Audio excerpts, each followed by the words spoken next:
और one way की खिलाफ वर्जी पर कराची वालों की शामत आ गई। शख्सी जमानत पर छूट मिल जाने का रिवाज हुआ खत्म। अब खिलाफ वर्जी करने वालों को गिरफ्तार करके अदालत में पेश किया जाने लगा है।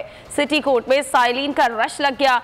गिरफ्तार शुदा अफराद कहते हैं कि शहरियों को बिला वजह हिरासा किया जा रहा है।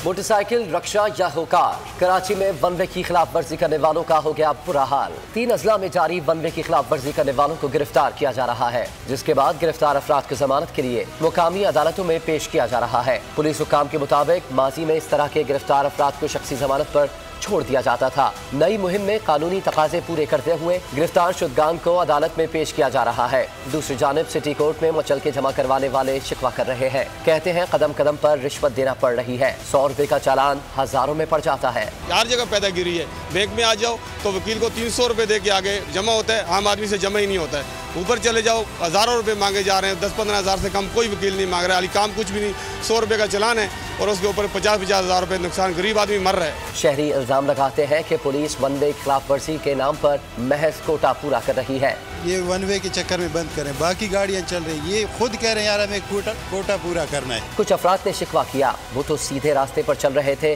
फिर भी रॉन्ग वे खिलाफ वर्जी की सजा दी गई। 4-5 दिन हो गए मैं बगैर जा रही थी, इधर ख्वार हो रहा हूँ, इधर कभी इसका चक्कर, इधर आओ बैंक के ये बोल लो, ये लो जमानत कराओ, ये कराओ, ये बताओ मेरा क्या कसूर क्या है। मैं रोड साइड भी नहीं था, राइट था, मैं ये कारसद वाला पुल उतर रहा हूँ और मेरा इन्होंने एफआईआर काट दी मेरे पास, जबकि चलान था ओवरलोडिंग का। कराची के शहरी रॉन्ग वे कानून को अपने खिलाफ कानून करार दे रहे हैं। हुकूमत से कानून को खत्म करने का मुतालबा किया जा रहा है।